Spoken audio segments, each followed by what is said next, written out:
Divino, yo le tengo que agradecer muchísimo. Un aplausito para Eduardo Valdés.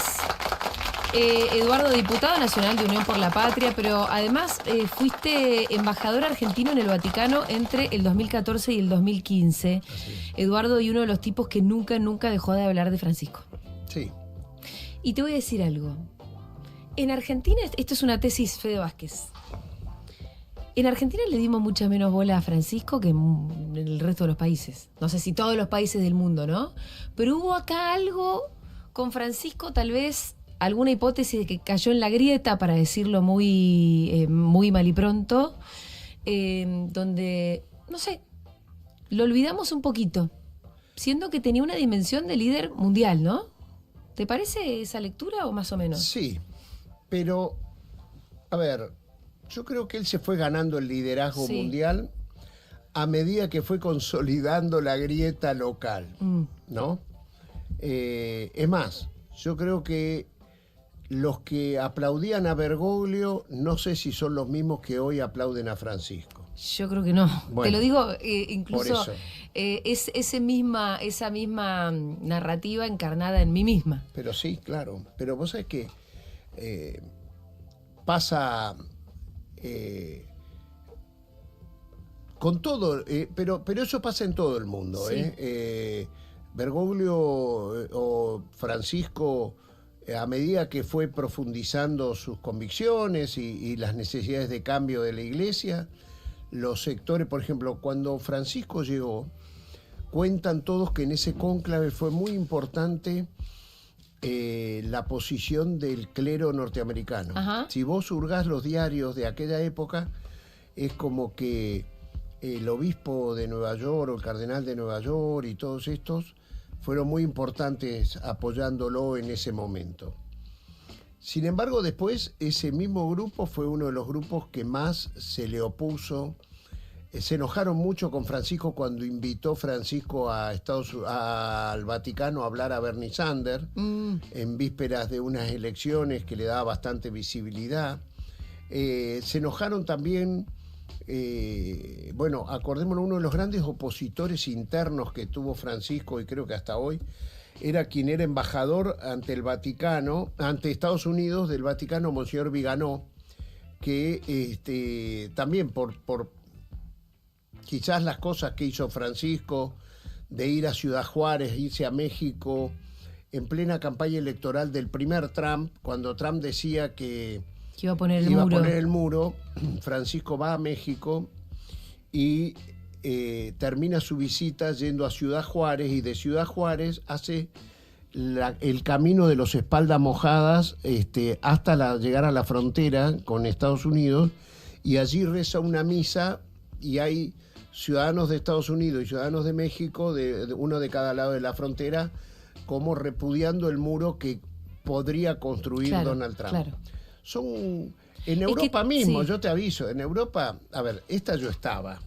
Yo digo, para que no somos solo los argentinos los grieteros.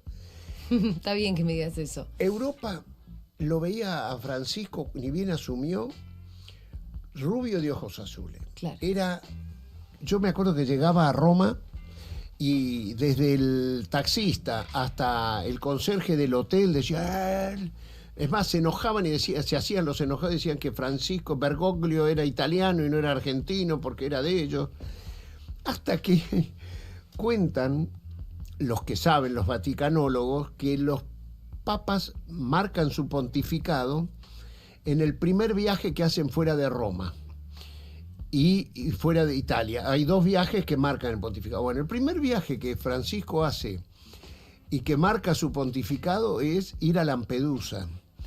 Podía haber ido a Asís, que él fuese el primer papa que se llamó Francisco. Total. Podía haber ido a Milán, donde está el manto sagrado de Cristo. O sea, Italia está lleno de lugares santos que él podía haber elegido. Hablemos del poder simbólico de Lampedusa. Claro, nunca pensaron que podía ir... una isla italiana que está ahí en el Mediterráneo, que es a donde caen los inmigrantes que vienen es la primera, por lo general de África, ¿no? Y cuando tocan tierra, los desesperados por la violencia de Irak, de Libia, de Siria. Pero eso venía sucediendo bastante tiempo antes. Sí. ¿Y qué hacían los europeos? Porque estas son las costas italianas, pero tocaban costas de otros países. los expulsaban porque eran migrantes. El Papa va allá y denuncia la cultura de la indiferencia. Esa terrible... Él tenía esas oraciones que van a quedar en el tiempo, la cultura del descarte, la cultura de la indiferencia, que era hacerse los boludos y no mirar que el Mediterráneo se estaba transformando en un cementerio, en primer lugar, porque los que llegaban a costas eran la mitad de los que salían de los puertos de Libia, de los puertos de... Este año leí un dato que me impactó y lo tuve que chequear y rechequear porque no daba cuenta de ello, es que 30.000 personas murieron en el mar Mediterráneo. ¿Y sí? Por naufragios tratando de llegar a Europa. ¡30.000! Y eso Europa, fíjate vos, no lo quería mirar. Desde ese día, yo me acuerdo, yo estaba en Roma en ese momento.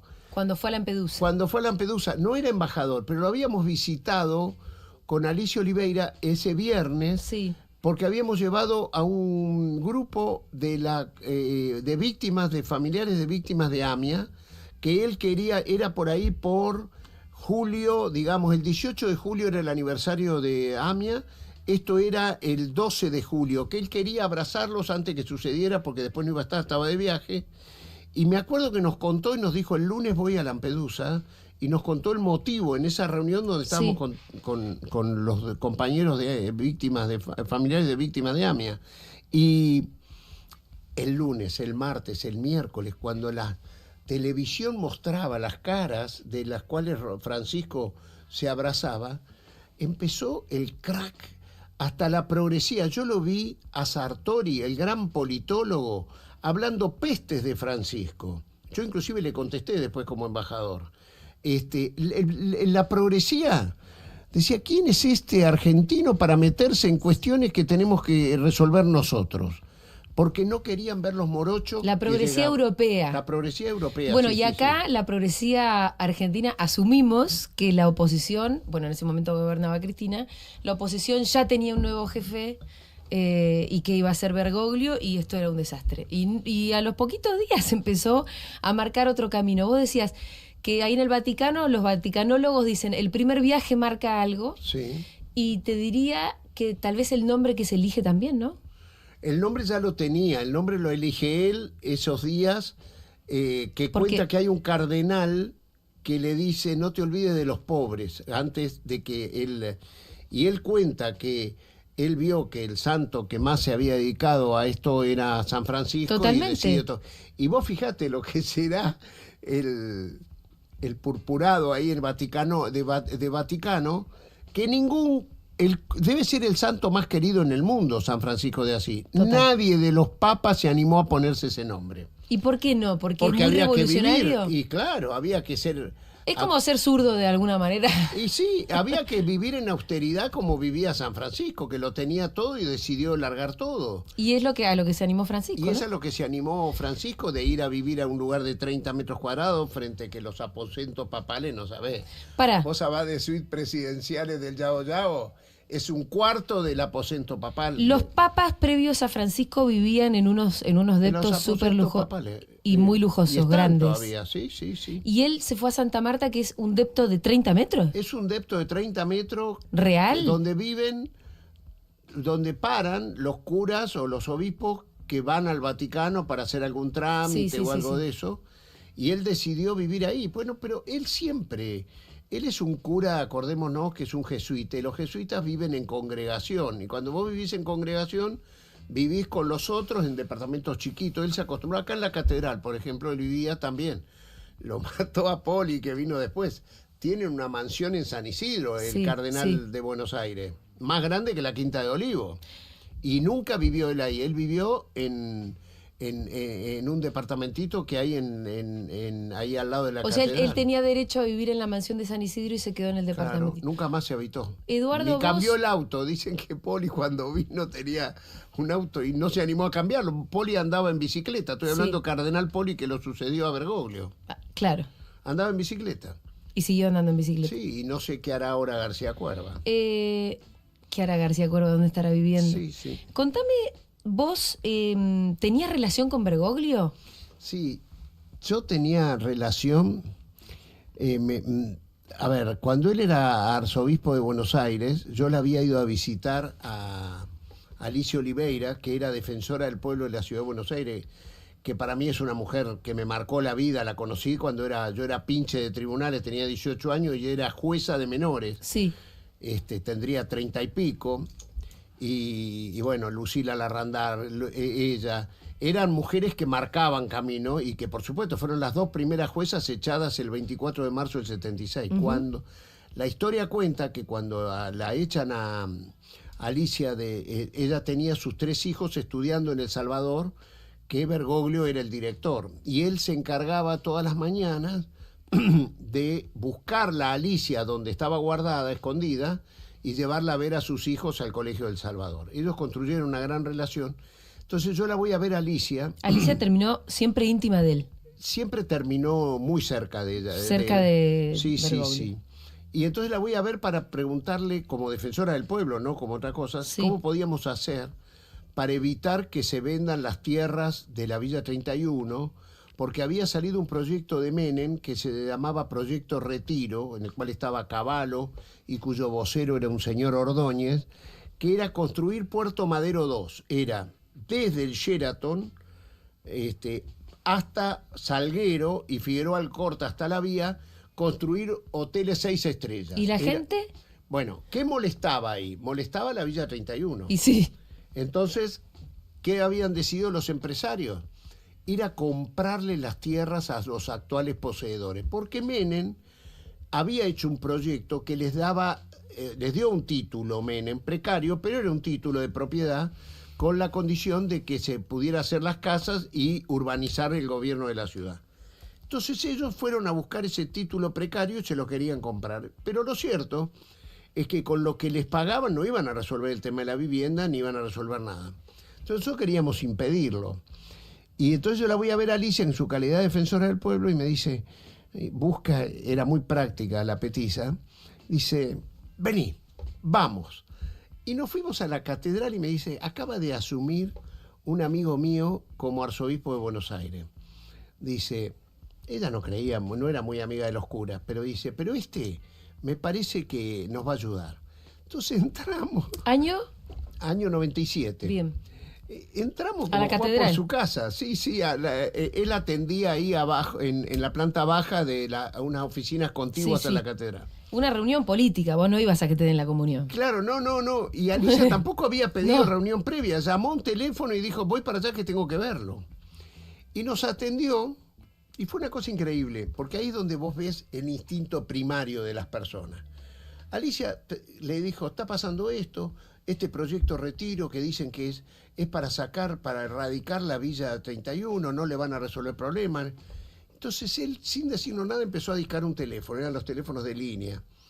Y lo escuchamos que dice, hola Marta, ¿cómo le va? Habla el padre Jorge. Y la otra, oh padre, ¿cómo le va? Que dice, mire, yo la llamo para ver si usted puede hablar con sus hermanos, para ver si podemos llevar el cuerpo del padre Carlos desde la Recoleta hacia el barrio, porque entonces yo... Pero ¿para quién era Marta del otro Marta era la hermana del padre Mujica, Ah, que él la llamaba para ver si podía trasladar el cuerpo del padre Carlos Mujica de la Recoleta, que estaba en el Panteón de la Familia, al barrio, que es donde está enterrado hoy, y catalogar a eso de jurisdicción eclesiástica, y por lo tanto nunca más iban a poder Y ahí erradicar eso. y ahí lo protegía Exactamente. por llevar el cuerpo de Mujica, cosa que se hizo. Marta lo llamó a la media hora y le dice, acabo de hablar con mis hermanos, no tienen ningún problema. Y ahí se arma una procesión que la encabeza él, y de multitud. Que Me encanta llevan... porque esto es rosca política mezclada con espiritualidad. Y bueno, ahí Porque me llamó... el tipo pensó en términos políticos. Bueno, No, a ver el qué tipo, podemos hacer. ¿cómo lo resolvemos ya? No es que quedó Sí. en una reunión. Cuando nos fuimos de ahí ya teníamos la solución. Sí. Porque sí. llamó a un curita que era medio abogado, cómo era la jurisdicción eclesiástica. Entonces ahí me di cuenta que el tipo era distinto, que no estaba ahí para acá. Y entonces, a partir de ahí y de cosas que me contaba Sí. Alicia, me resultó, siempre lo vi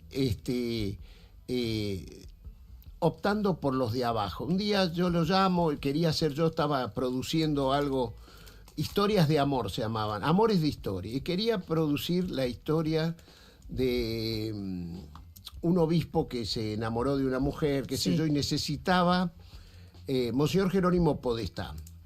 Y era una linda historia de amor. Y necesitaba una iglesia para filmar algo. Y me dicen, no puede porque Bergoglio prohibió que se filmen en las iglesias. Entonces, yo voy y le cuento la historia. Y él era muy amigo de Podestá y de Clelia, su compañera. Y vos sabés que, me estoy acordando de otra cosa, me mandó a verlo al padre Bresci, que es el fundador de la opción preferencial por los pobres, el fundador de los movimientos sacerdotes del tercer mundo, que era, junto a Carlos Mujica, los que lideraban eso, que era párroco de, ¿cómo se llamaba la iglesia? Ya me voy a acordar, que él me prestara, y se filmó la película allí, y Bresci me decía, pero justo te presta la mía, que él mandó la orden que no prestemos, se reía Bresci. ¿Y por qué lo nombro a Bresci? Porque él no fue un gran cultivador de la ideología, pero sí un práctico que fundó la Pastoral Villera, ¿no? Y yo le digo a los curitas que ellos lograron que Bergoglio o el Papa Francisco gobernara con los valores de la teología del pueblo, que es la teología que se construyó en la Argentina y especialmente en la ciudad de Buenos Aires. Que eso, cuando viene el Vaticano II, se crea la opción por los pobres, preferencial por los pobres en América Latina, cuando se hace el Congreso de Medellín, ¿no? Pero claro, esa opción preferencial por los pobres tenía fundamentalmente en Brasil, por ejemplo, los hermanos Boff, que eran los teólogos, la lucha de clases era fundamental, pero en la Argentina no había lucha de clases porque existía el peronismo. Claro, entonces, iba a decir. Exactamente, entonces se construye la teología que es con el pueblo lograr la erradicación de las estructuras sociales injustas. Y allí se construye una gran teología. Y ahí se inserta Bergoglio. Y Bergoglio es hijo de eso, y eso es lo que ha practicado en el Vaticano en este tiempo. Bien, se lo ve más. Bueno, la pregunta que te quería hacer era si hay, porque a lo largo del programa de Segurola que empezamos, abrimos, obviamente, y tuvimos las 3 horas hablando de Francisco. Bueno, sí, bastante. Maratoniana también. Linda, maratoniana. Te voy a contar cuando Bergoglio se encuentra con Maradona. Bueno, pará, anotémoslo, vamos de a poco. Lo que te quería decir era esto. Nosotros, vos decías, bueno, los progresistas al principio no queríamos a Bergoglio, después lo terminamos queriendo y al revés, ¿no? Gente más conservadora que al principio estaba contenta y después empieza a tomar una distancia y a desconfiar. ¿Quién cambió? ¿Cambió él? O sea, ¿Bergoglio era el mismo que Francisco? ¿Era el mismo tipo o vos pensás que el ropaje de papa un poco lo cambió? Mira, yo creo que se visibilizaron más las cosas que él hacía. A ver, él acá en la ciudad de Buenos Aires había creado la Pastoral Villera y te cuentan los curas villeros que era un hombre de una presencia todos los sábados, que peleaba por ello. Por ahí no, la prensa no lo mostraba. No. Lo que creo es que eso que acá pasaba naturalmente, en Roma conmocionó. A ver, ¿cuál era crear la pastoral social, la pastoral villera en Roma? En Roma era ir a Lampedusa y decir, miren lo que está pasando, claro, o ir a África y mostrar... Pero acá lo veíamos como un obispo más bien conservador. Exactamente. De hecho, tenía un enfrentamiento con Néstor. ¿Cómo era esa relación? Mira, él cuenta con Néstor. Él, me acuerdo cuando presenté cartas credenciales, me mandó un saludo especial para Oscar Parrilli. ¿Y por qué para Oscar Parrilli? Porque dice, Parrilli me ayudó, me invitó a la ceremonia donde estuve con Néstor en una jornada por la desaparición de los palotinos en Belgrano. Sí. Que es un lugar donde está Néstor y Bergoglio al lado. Que fue de las pocas veces que los podemos ver públicamente. Dicen por lo menos los que saben, más que yo, que la pelea fue por el matrimonio igualitario y que puede haber sido que ahí se plantearon las diferencias. Bueno, no le ibas a pedir vos a un cardenal arzobispo que estuviera de acuerdo con el matrimonio igualitario. No. Pero lo cierto es que él construyó con Cristina una gran relación. Eso sí. construyó ya como Francisco. Como Francisco construyó una gran relación que la tiene hasta el día de hoy. Yo sé que, por ejemplo, el día que la atentaron a Cristina, él la llamó por teléfono, y después no sé, porque bueno, Cristina es reservada y tiene razón, de si han seguido conversando. Pero volviendo un día yo le pregunté, le dije, padre, ¿por qué acá se sonríe y en Buenos Aires tenía esa cara adulta? Totalmente. Y dice, era muy práctico, dice, Sí. porque soy papa ahora, no tengo a nadie arriba. Así, Tiene textual. todo el sentido del mundo. Y ahora soy Así- papa, voy a sonreír. ¿Qué querés? Y, por ejemplo, hay un día muy especial que es el Día de Maradona, que ya que sos maradoniana, permitime, Sí. el Papa estaba organizando un partido mundial de fútbol por la paz, que era, fundamentalmente, él quería que su mensaje, el mensaje del Papa Francisco, llegara a Etiopía, a Somalia, a los lugares donde nunca había llegado la voz de un pontífice. Y el fútbol era una herramienta de comunicación. Claro. Y el encargado de armarle el partido era el Pupi Zanetti, que en Italia es Gardel, ¿viste? Es vicepresidente del Inter. Y claro, le traía la lista a los mejores jugadores del mundo, retirados y en actividad, pero nunca traía la de Maradona. Y el Papa le preguntó, ¿y Maradona? Bueno, no sé, y siempre le daba, hasta que él toma la decisión y nos llama por teléfono. ¿Se me pueden ayudar? Porque no se conocían Maradona y el Papa. Y la verdad que ni bien le dijimos a Maradona estaba enloquecido con ir allá. Y llegó allá y el Papa lo saluda junto a todos los demás jugadores en la sala Pablo VI. Y a la noche me invita Guillermo Moreno a comer junto a Maradona. Y Maradona me agarra y me dice, yo necesito que me consigas otra entrevista con el Papa. Mirá lo que me pasó. Y le dice, y me cuenta. Él cuando me agarró de la cintura y me apretó y me dijo, Diego, lo necesito para pelear por la paz del mundo y contra el hambre. ¿Me ayuda? Y yo cerré los ojos, Eduardo, y la vi a mi mamá en el cielo y a él en la tierra. No me pasó nunca en la vida. Este hombre es distinto, no es como el otro que era arquero y no entendía nada por Juan Pablo II, que no ¿Juan le Pablo había... II era arquero? Era arquero. Entonces, si ese era arquero no entendía nada. Y voy al otro día, le hablo al Papa y me dice, tráelo mañana a 3:30 de la tarde. Y fuimos a las 3:30 y la verdad fue una reunión de 2 horas. Él quiso que participáramos otros. Y en un momento dado, Diego me toca la mano y me dice si puede hablar 10 minutos en otro lugar a solas con el Papa. Entonces yo se lo digo al oído al Papa y el Papa muy vivo se lo lleva de la mano a un lugar contiguo donde estábamos los demás.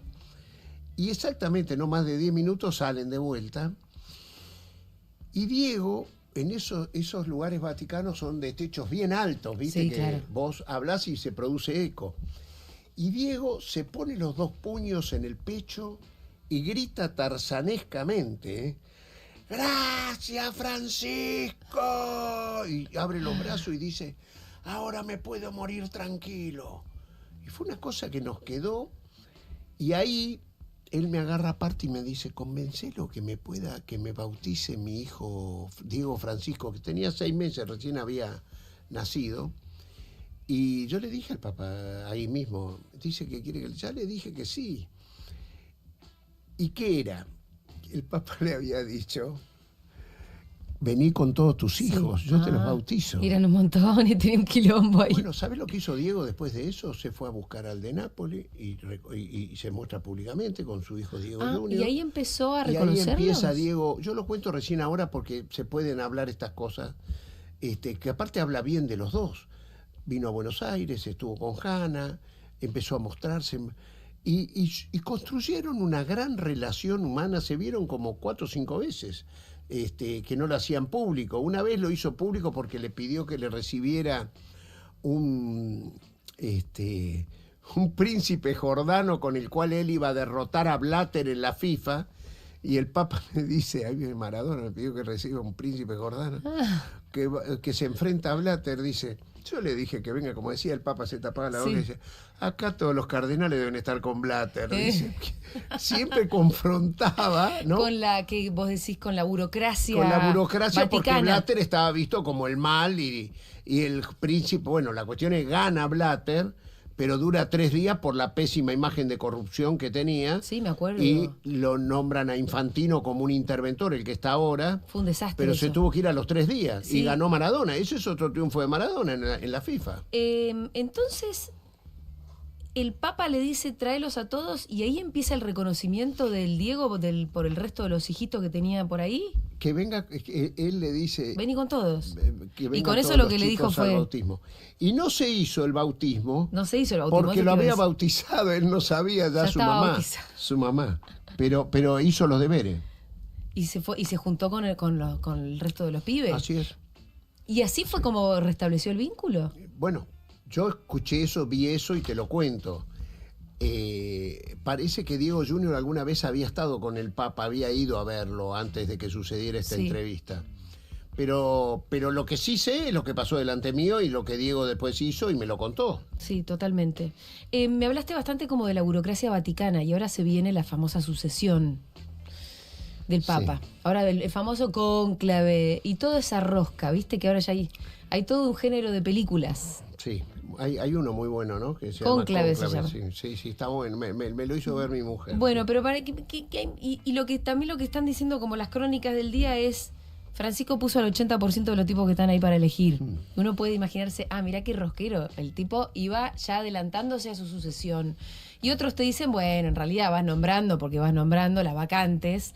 Nada de esto garantiza que pueda haber un sucesor que siga la línea de Francisco. Mira, uno de los cambios más fuertes que debe haber hecho Francisco es que cuando él llegó, la mayoría o mitad y mitad de los cardenales eran burocracia vaticana y la otra mitad era Juan con tierra. O sea, estaban los Juan sin tierra y los Juan con tierra. Los Juan sin tierra le denomino yo a los burócratas vaticanos. Tipo que vivían ahí en el Vaticano. Claro, hoy creo que esa relación de fuerza, claro, que cumplen funciones de nuncio, de administración, ¿me entendés? Pero para hacernos la idea, son tipos que viven en el Vaticano, que tienen poca relación con la vida real de los pueblos. No tienen diócesis, no tienen territorio.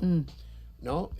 Cuando Francisco, cuando Bergoglio se enfrenta en la votación a Benedicto XVI, que era en ese cónclave que termina que hubo 3 votaciones, era muy notorio que los que lo votaban a Bergoglio eran los Juan con tierra, los que tenían territorio. Sí. Y le gana con los votos de los burócratas vaticanos. Lo manejaban desde la Secretaría de Estado a la votación esa.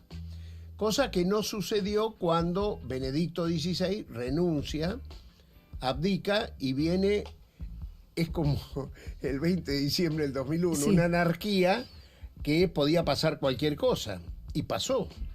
Eligieron a un argentino que ni siquiera estaba en los papeles porque tenía 78 años.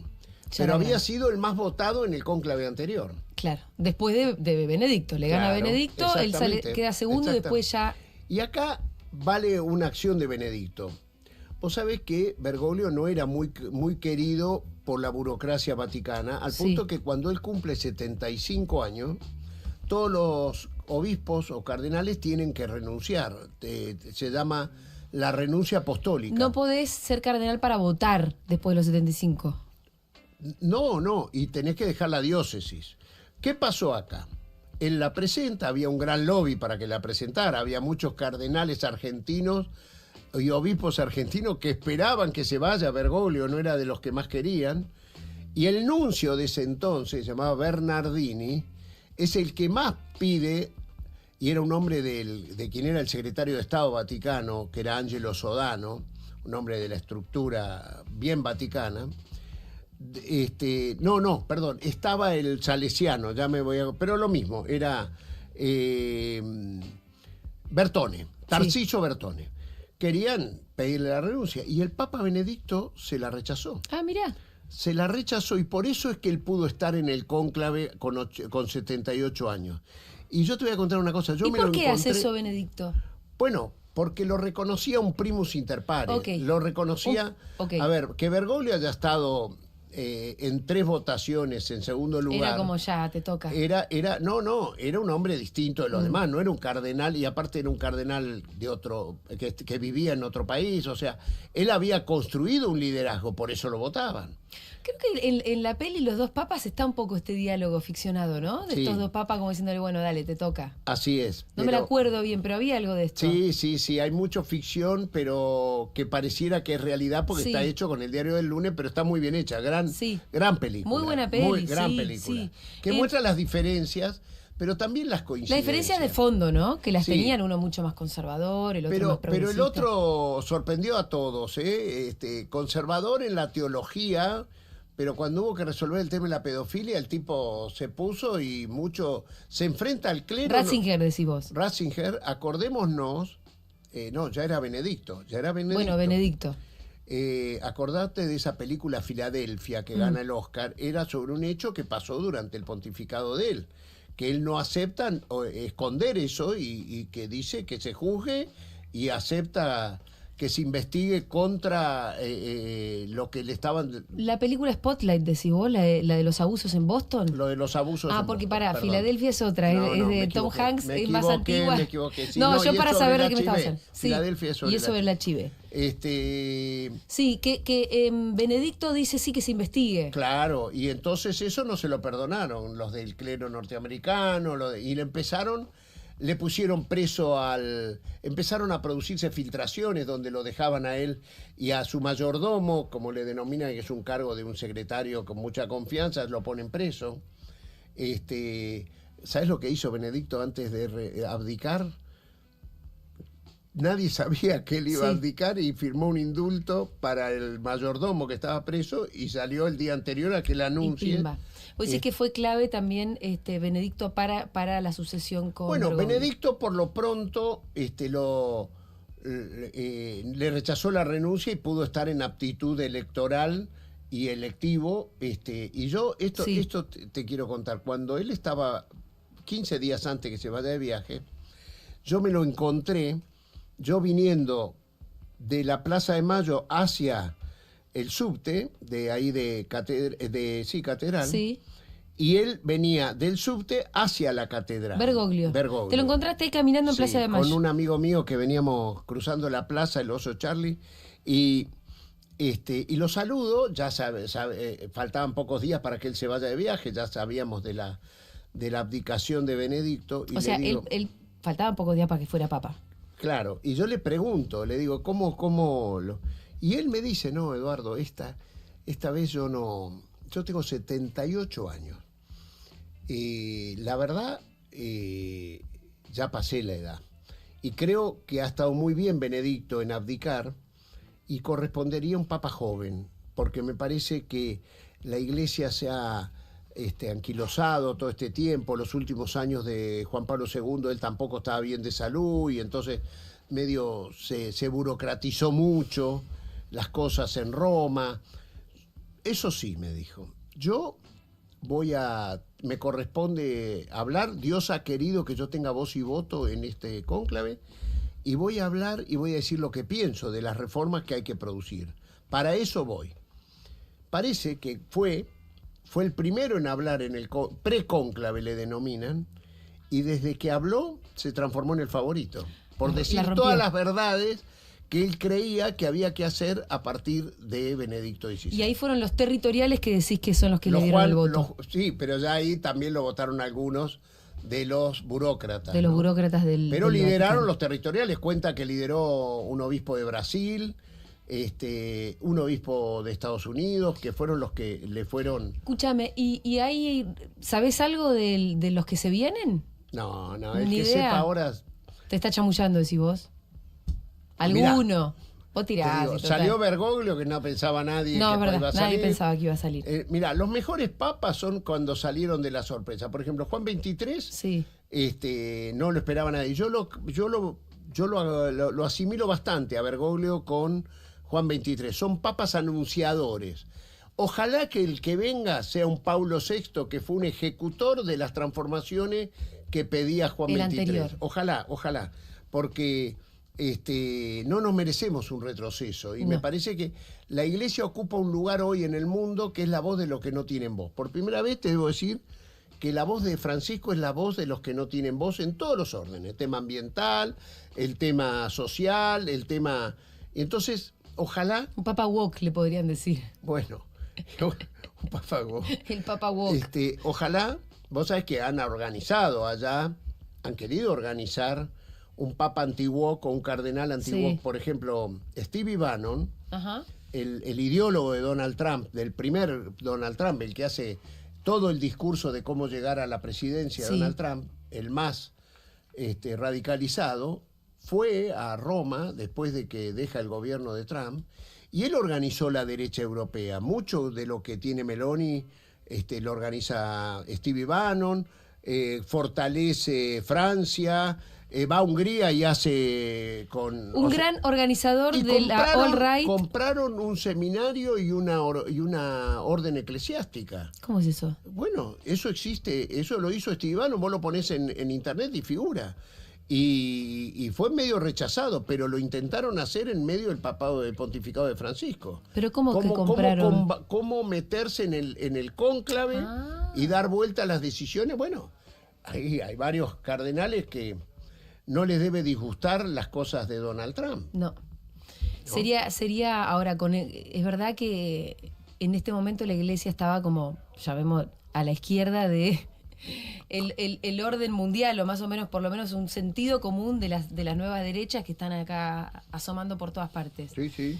Ya si la Iglesia se alineara, ahí ya está, cagamos. Bueno, pero fíjate vos que, por ejemplo, las conferencias episcopales fueron los principales opositores a Evo Morales, por ejemplo. La conferencia episcopal boliviana, en el mejor momento de Sí. Evo, yo nunca me voy a olvidar, Le hacían la oposición. bueno, nunca me voy a olvidar que a mí me tocó acompañar a Cristina en la Cumbre Mundial de los Jóvenes que se hace en Brasil, ni bien asume Francisco, y que es un encuentro... Y solamente fueron invitados todos los líderes políticos de América Latina, todos los presidentes, y solamente fueron 4. Estaba Cristina, Dilma Rousseff, que era la organizadora, Evo y el presidente de Trinidad y Tobago. Ninguno de los demás fue. Entonces, el Papa, esto lo vimos todos ahí, cuando los recibe a los 4 presidentes juntos, cuando ya había clausurado la jornada mundial, y lo ve a Evo y le dice, le tengo gran admiración a usted y lo vengo siguiendo de cuando usted era líder cocalero, y le conocía la vida a Sí, Evo. sí. Y Evo le dice, pero discúlpeme, yo lo puedo decir en público esto que usted dice, porque en este momento la conferencia episcopal boliviana es la que más me maltrata. Todo lo que habla usted con el Papa lo puede decir en público. Y es más, le dice, lo invito a que venga a Roma. Y Evo Morales fue el principal invitado al primer encuentro mundial en los movimientos sociales que se hace en el propio Vaticano, que lo coordina Juan Graboy, pero con todos los movimientos sociales del mundo. Y Evo es el único dirigente político invitado porque era un hombre que venía de los movimientos sociales. Y fíjate vos lo que hizo el Papa. Le arranca ahí Evo, en ese encuentro en el Vaticano, el primer viaje del Papa a Latinoamérica, y va a Bolivia, a Santa Cruz de la Sierra. Evo dice, el segundo encuentro lo organizo yo.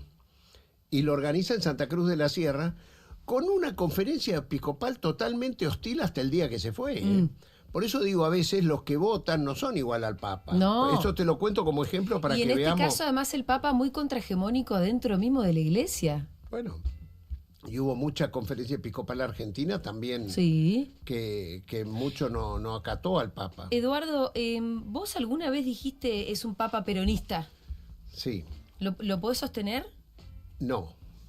¿Pero por qué? No, pero te voy a explicar por qué.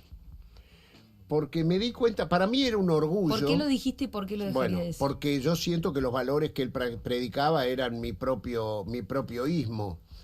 Y después me di cuenta, estando yo en Roma ya de embajador, que el peronismo se lo ponían al Papa para bajarle el precio. ¿Qué quiere decir esto?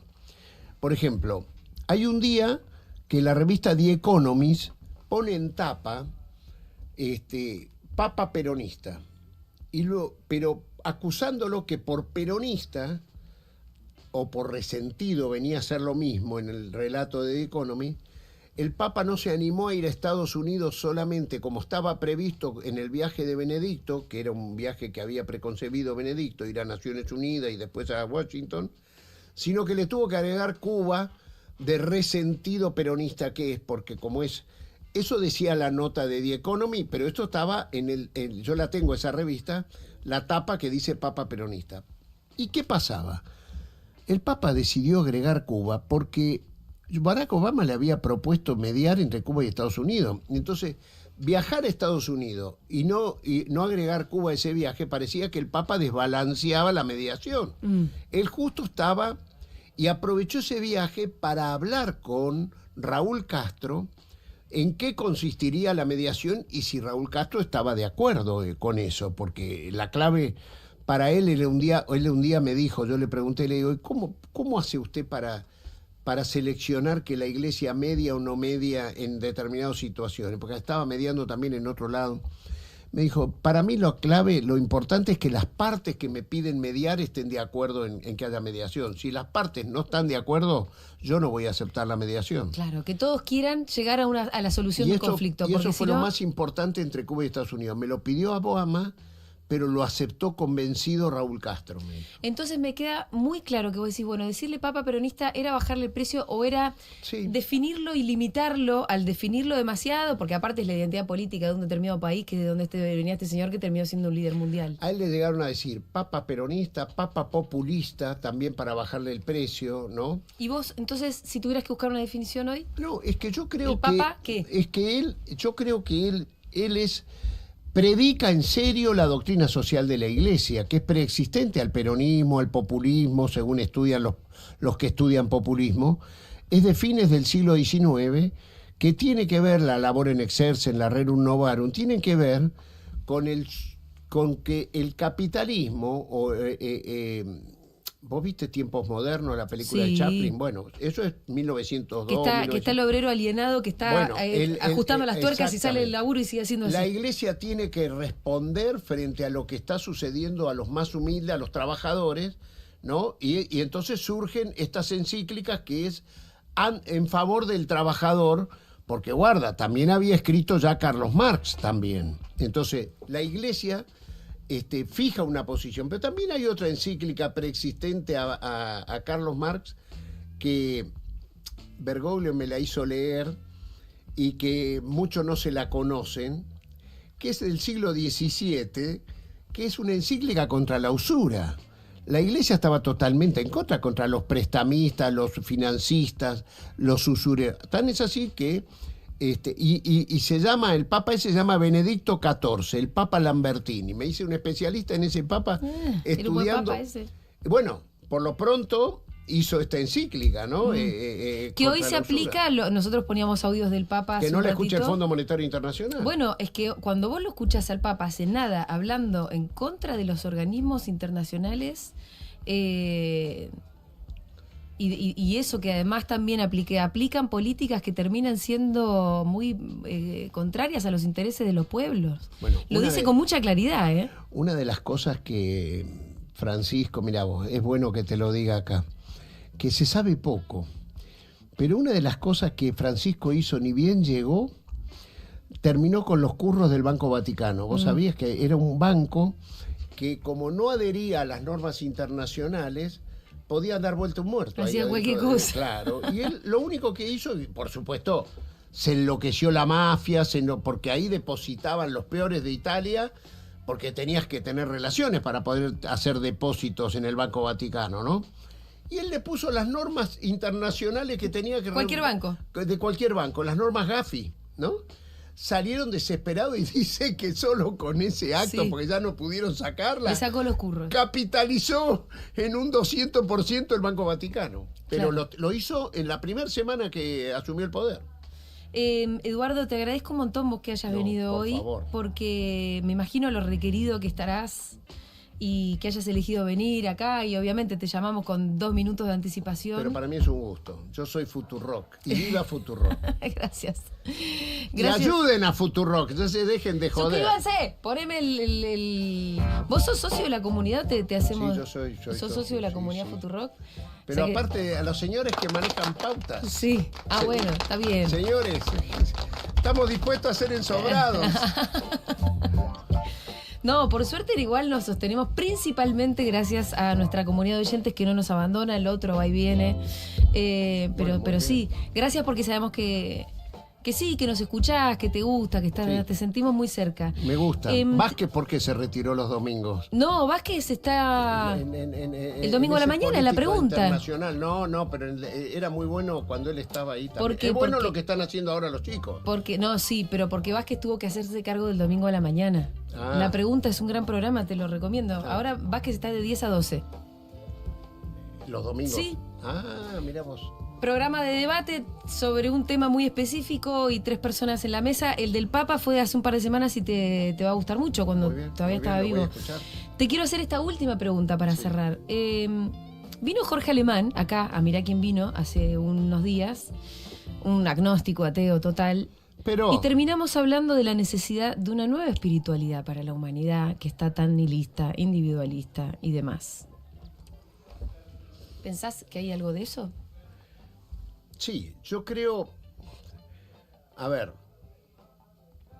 el mismo Alemán, yo me acuerdo, hay un gran debate que se hizo en el Teatro Cervantes en el último año del gobierno de Cristina, que lo organizó Foster. Sí.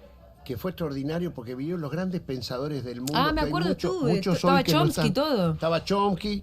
Y Jorge Alemán compartió la mesa que estaba Monseñor Sánchez Orondo, que vino en su carácter de presidente de la Academia de Ciencias Pontificia, donde estuvo Galileo Galilei, donde es lo más avanzado en pensamiento. Y a pesar de su agnosticismo, reconoció en aquel momento que a veces el creer genera la posibilidad de modificar el status quo, ¿no? Y yo creo que hay una nueva redefinición, inclusive de las palabras, ¿no? Estamos tan a la derecha que hoy, o sea... Cristo es un zurdo bárbaro. No, pero hasta a veces los del PRO parecen zurdos al lado de la derecha que estamos. No, sí, claro. Pero además la idea de... Pero nunca imaginamos que íbamos a estar tan a la derecha. No. Yo te digo la verdad. No. Y ahí necesito creer en algo. Ahí es donde me aparece que necesito creer en algo, pues si no me aplasta esta realidad de escuchar a estos que ganan las elecciones y después hacen cosas mucho más atroces, ¿no? Porque... Pero además a mí también lo que me desesperanza es ver el individualismo, ¿no? Como la subjetividad de la gente, más allá de quien de repente gobierna. Hay como una subjetividad muy de derecha, muy egoísta. Individuales a partir de... Sí. Y entonces ahí es donde uno dice, bueno, capaz la vuelta a una cierta espiritualidad. Con Alemán decíamos, ¿no? Las religiones históricas como que tienen tantas normas y cosas, pero hace falta algo. Pero... una espiritualidad colectiva, porque la espiritualidad también sirvió para... Me encierro en mí mismo. Tenés toda la razón en eso. También existe una espiritualidad que es la del New Age, que es de lo más individualista. Acordate... Sí, el estar bien yo, y en realidad se trata de un bienestar común.